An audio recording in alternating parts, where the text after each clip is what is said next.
Waalaikumsalam, Bagus dan Alhamdulillah sehat. Bagus itu bagaimana? Alhamdulillah, saya kabarnya sehat. Terima kasih Bu Titing sudah menyempatkan hadir di ruangan saya ini pada hari ini ya Bu Titing ya, untuk kita berdiskusi. Ya, saya dengar-dengar Bu Titing ini sedang menghadapi tantangan ya dengan beberapa siswa kelas 7 kita. Iya betul. Jadi saya tuh sudah melakukan berbagai cara, tapi tetap belum ada perubahan yang signifikan karena anak-anak itu tuh mudah sekali terganggu konsentrasinya. Kemudian mereka juga jadi suka ngelamun, sulit fokus, bahkan sampai tidur di dalam kelas padahal saya sedang memberikan layanan. Oke, saya mengerti Bu. Ya, konsentrasi itu memang menjadi tantangan tersendiri ya Bu ya, terutama di usia remaja, para remaja seperti SMP kita ini. Bisa Bu Titin ceritakan lebih detail lagi apa yang membuat Bu Titin itu merasa kesulitan mengatasi masalah ini? Saya itu sebenarnya bingung ya. Jadi saat pelajaran yang lain mereka itu bisa semangat, tapi ketika saya memberikan materi layanan klasikal, mereka itu semangatnya jadi penuh. Saya juga nggak tahu kenapa. Karena saya itu sudah mencoba memberikan materi dengan menarik agar mereka itu bisa lebih happy, mereka itu bisa lebih enjoy. Tapi saya merasa mereka masih tetap aja kurang. Dan itu menjadi salah satu tantangan saya kenapa. Oke, baik Bu. Mari kita coba telusuri lebih dalam lagi ya Bu ya. Apakah ada Bu hal spesifik yang membuat siswa itu sulit berkonsentrasi pada saat Ibu memberikan layanan klasikal? Apakah ada materi tertentu yang mereka anggap sulit atau mungkin ada faktor lain dari luar kelas yang mempengaruhi konsentrasi mereka? Jadi saya merasa mereka itu kesulitan saat memahami konsep, terutama di materi-materi tertentu yang mungkin mereka itu masih tabu, sehingga mereka lebih sulit gitu untuk mengkonsepkan materi yang saya sampaikan, sehingga mereka itu jadi cepat bosan gitu. Bahkan mungkin apalagi kalau metode yang saya sampaikan itu metode yang ceramah. Ceramah ini. Saya pikir kita perlu menggali lebih dalam lagi. Mungkin kita bisa melakukan observasi langsung di kelas untuk melihat lebih jelas situasi yang terjadi. Bagaimana menurut Anda? Saya sangat setuju karena kalau kita langsung observasi kita bisa tahu datanya lebih detail dan menyeluruh. Oke, bagus Bu. Sebelum observasi, saya ingin membuat beberapa pertanyaan yang akan menjadi fokus kita nanti. Misalnya, seperti apa perilaku siswa ketika mereka kesulitan berkonsentrasi, atau apa yang mereka lakukan ketika mereka merasa bosan, atau dengan begitu kita bisa lebih terarah dalam mengamati. Saya rasa itu ide yang sangat bagus ya Bu. Saya juga akan menyiapkan beberapa pertanyaan juga. Oke, baiklah Bu. Mari kita rencanakan observasi ini. Bagaimana jika kita lakukan layanan klasikal ini besok? Saya akan ikut mengamati dan kita akan berdiskusi hasilnya setelah itu. Saya setuju. Terima kasih banyak Bu Rizda atas bantuannya. Iya, terima kasih juga. Sama-sama ya Ibu. Assalamualaikum Bu. Waalaikumsalam Bu Rizda. Mari bergerak bersama guru penggerak. Siapa? Apa itu bully? Atau mau tahu apa itu bully? Nggak tahu bully. Apa itu nggak bully menurut Fendi? Merupakan salah satu pelaku yang semena-mena pada orang lain. Oke, pelaku yang semena-mena kepada orang lain itu menurut Fendi. Jadi nanti kita akan bahas apa sih itu bully, kemudian jenis-jenis bully itu apa aja dan dampaknya. Karena bully itu bahaya. Oke, jadi tujuan pembelajaran kita, nah itu yang pertama kita bisa mengetahui apa itu bully. Kemudian kedua kita juga tahu jenis bully itu apa dan dampak bully itu apa. Dan yang ketiga kita bisa tahu gimana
tindakan agresif atau tindakan yang menyakiti ya, baik secara fisik maupun psikologis ya. Bully dibagi menjadi 4. Ada bully yang namanya bully fisik, bully verbal, bully sosial, ada cyber bullying.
Belajar satu saksi nggak di sini?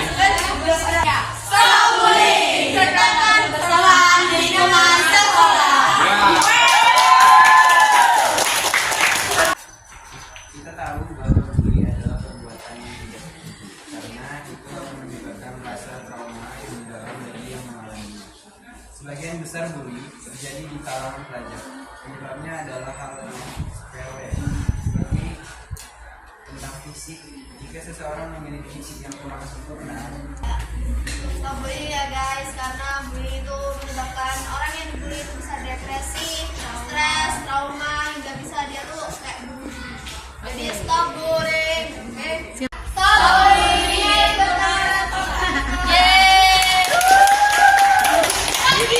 Halo semuanya, selamat siang. Balik lagi sama kita di Cerita Yang Podcast. Nama gue Adro, saya Desami. Dan gue Zahra Garinisa, gue Nadia, dan gue Yulia Eka Sapitri. Oke, jadi kali ini kita di Cerita Yang Podcast mau bahas apa nih? bahas itu apa sih bullying? Tentang bullying. Bullying itu apa sih? Kalau menurut gue sih bullying itu adalah tindakan seseorang kepada orang lain kayak kekerasan gitu loh. Oh, perhubungan. Ya, bullying itu kan sebenarnya ada banyak ya, tapi gue tadi udah ngobrol-ngobrol juga mau bahas tentang cyberbullying. Nah, cyberbullying itu apa sih? Kalau menurut gue nih ya, cyberbullying itu kayak pembulian melalui media sosial, ya nggak sih? Media sosial lah ya, kayak TikTok kita ya. Gitu. Tapi sampai ketemu lagi di podcast selanjutnya. Bye bye.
dan jelaskan.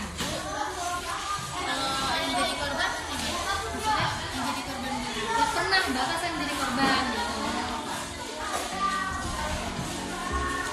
Kamu apakah tindakan bully itu wajar atau tidak? Dan jelaskan alasannya. Nah, kalian harus paham kan?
Mari bergerak bersama guru penggerak.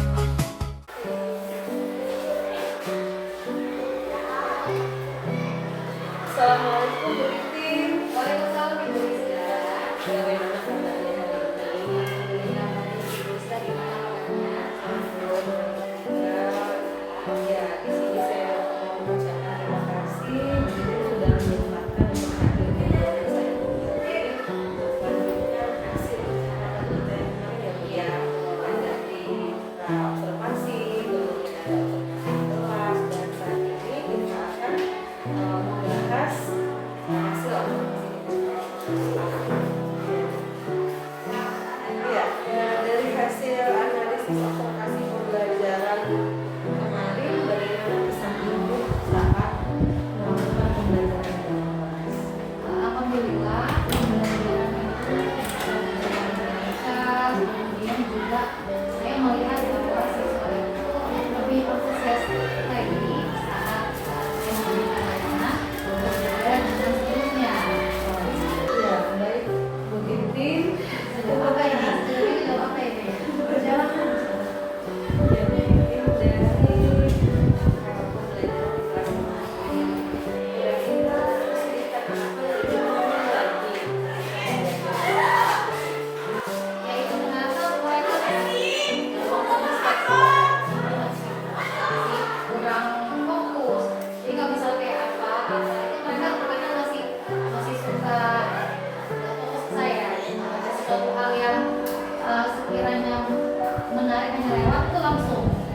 Karena kalau kita nggak bisa fokus kan mereka jadi kurang lebih fokus gitu kan. Itu sih masih ada beberapa yang mereka gampang banget terganggu dengan hal-hal yang sebenarnya nggak perlu. Terus yang kedua memang masih ada siswa yang apa ya, ngantuk-ngantuk itu ada masih, tapi alhamdulillah tidak sebanyak kayak kemarin gitu, masih ada mungkin sudah ada apa ya, perbedaan lah gitu. Jadi Ada perubahannya. ada perubahannya. Dari beberapa perilaku yang Ibu coba Iya, sekali. Jadi mereka kalau yang sekarang ini mereka lebih antusias. Mereka lebih antusias dan kalau kemarin mungkin kan lebih saya aktif nih. Nah kalau ini mereka lebih aktif. Karena memang mereka saya berikan tugas kelompok, mereka memang lebih diskusi. Tapi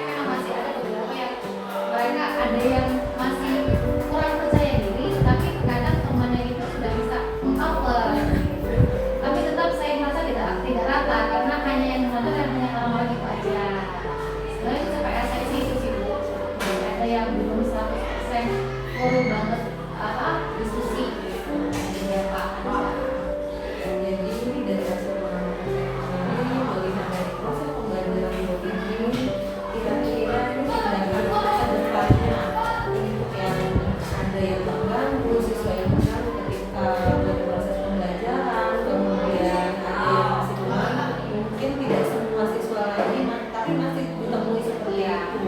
Lalu ada anak yang masih tidak percaya diri, padahal kalau saya lihat kemarin itu Bu Titin melakukan pembelajaran itu memang sudah berdasarkan diferensiasi ya Bu ya, sudah dikelompokkan sesuai dengan minat dan membakat mereka, tapi masih saja mereka di akhir pembelajaran ketika presentasi dan hasil kerjanya itu tidak percaya diri. Jadi tindakan Bu Titin untuk selanjutnya di pertemuan pembelajaran ini Mungkin saya sudah pelajaran ya diskusi kelompok, sehingga mungkin mereka masih belum terlalu berbaur dengan temannya, sehingga mungkin kalau saya pada diskusi kelompok akhirnya mereka sudah mulai bergerak.